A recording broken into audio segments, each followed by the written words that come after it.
ఆ రోజు రాత్రి అభినవ్ రాజ్పాల్ కలిసి వెళ్లారన్నది క్లియర్ గా తెలిసింది. అభినవ్ డెడ్ బాడీని బట్టి వాళ్ళు మందు కొట్టారని అంచనా వేయొచ్చు. అయితే అదే రాత్రి అభినవ్ రైలు పట్టాల దగ్గరికి ఎందుకు వెళ్ళాడు? అతనిది సూసైడా లేక అనుకోకుండా జరిగిన డెత్? ఈ ప్రశ్నలకు ఆన్సర్ తేలాల్సి ఉంది. డిటెక్టివ్లకు రాజ్పాల్ ఏం చెప్పాడు? Case mystery వీడిందా? సార్, ఆ రోజు నేను అభినవ్ కలిసి మందు కొట్టాం. నేను కొద్దిగానే తాగాను. అభినవ్ మాత్రం కంట్రోల్ తప్పేంత ఎక్కువ తాగేశాడు.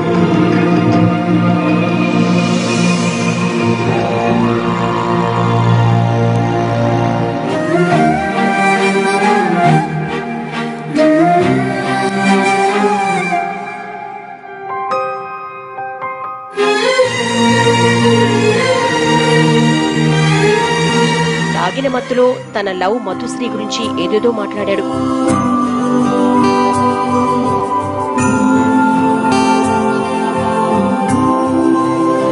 తనను కలిసి చాలా రోజులైందని, తనను చూడాలని ఉందని చెప్పాడు. రేపు వీలు చూసుకుని వెళదుగాన్లే.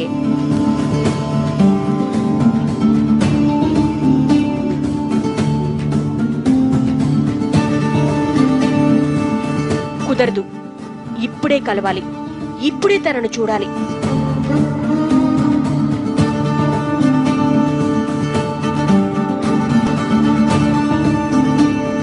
ఇంత రాత్రి వేళ కలవడం బాగోదు, వద్దురా.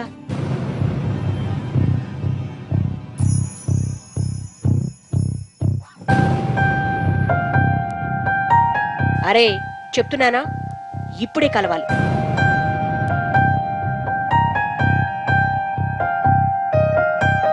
నువ్వేం చేస్తావో నాకు తెలీదు. నన్ను మధుశ్రీ ఇంటికి తీసుకెళ్ళు, తీసుకెళ్ళు, తీసుకెళ్ళు ప్లీజ్.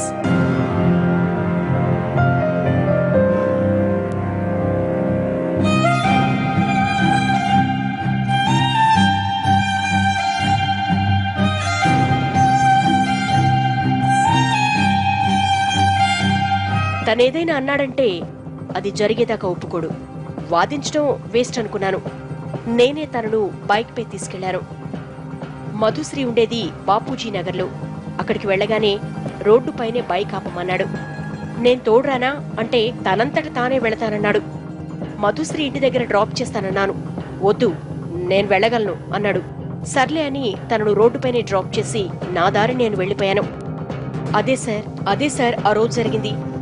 ఆ తర్వాత ఏమైందో నాకు తెలీదు. రాజ్పాల్ చెప్పింది నిజమే అయితే అభినవ్కు సూసైడ్ చేసుకునే పరిస్థితి లేదు. అభినవ్ ఆ రాత్రొక్కడే మధుశ్రీ దగ్గరికి వెళ్లి ఉంటాడు. సార్, మధుశ్రీతో తేడా వచ్చి లవ్ ఫెయిల్ అయి సూసైడ్ చేసుకున్నాడేమో. ఇంటికి తాగొచ్చాడని ఆమె బ్రేకప్ చెప్పిందేమో. డౌట్ ఎందుకు? అభినవ్ మొబైల్లో మధుశ్రీ నెంబర్ ఉంటుందిగా, కాల్ చేసి అడుగుదాం. డిటెక్టివ్ చక్రవర్తి అభినవ్ గురించి మధుశ్రీని అడిగితే, అభినవా? లేదండి, తను ఆ రోజు మా ఇంటికి రాలేదు. ఏమైంది అని అడిగిందామె. సరిపోయింది. ఈ అభినవ్ మధుశ్రీ ఇంటికి వెళ్లలేదంటే ఎక్కడికెళ్లాడు? సార్, తాగిన మైకంలో దారి తప్పి రైల్వే ట్రాక్ దగ్గరికి వెళ్లాడేమో. నోనో, రైల్వే ట్రాక్ పక్కనే లేదు కదా, దాదాపు 3 కిలోమీటర్ల దూరంలో ఉంది. అంత దూరం నడిచి వెళితే మత్తు దిగిపోతుంది. మరైతే అది సూసైడ్ కాదంటారా? అవును, ఇది సూసైడ్ లా కనిపిస్తున్నా ఎక్కడో ఏదో లింకు తెగుతోంది. ఓ పని చేద్దాం, బాపూజీ నగర్ లో సీసీ ఫుటేజ్ చెక్ చేద్దాం. రాత్రి 12 గంటల టైంలో బైక్ దిగిన అభినవ్ మధుశ్రీ ఇంటికి బయలుదేరాడు. సీసీ ఫుటేజ్ లో అది క్లియర్ గా కనిపిస్తోంది. వెయిట్, నువ్వు గమనించావా? మధుశ్రీ ఇల్లు ఉన్నది ఈ వీధిలో, కానీ అభినవ్ వెళుతున్నది మరో వీధిలోకి. కరెక్టే సార్, ఆమె ఉన్న స్ట్రీట్లోకి ఇతను వెళ్లలేదు. మళ్లీ వెనక్కొస్తాడేమో చూద్దాం. వేరే సందులోకి వెళ్లిన అభినవ్ ఎంతసేపటికి తిరిగి రాలేదు. ఈ విషయం డిటెక్టివ్లకు ఆశ్చర్యం కలిగించింది. రాత్రి 1 గంట టైంలో అభినవ్ చనిపోయినట్లుగా పోస్ట్ మార్టం రిపోర్ట్లో ఉంది. ఈ ఫుటేజ్ ప్రకారం ఆ టైంలో అభినవ్ ఈ సందులో ఉన్నాడు. ఇదెలా సాధ్యం? సార్, ఈ సందులోంచి ఓ క్యాబ్ బయటకొస్తోంది. క్యాబ్ ఏది? ఏ టైంకి?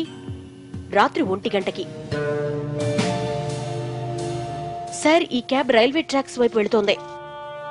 Yes yes, something is wrong. ఆ క్యాబ్ కి అభినవ్ డెత్ కి ఏదైనా సంబంధం ఉందా? షార్ట్ బ్రేక్ తర్వాత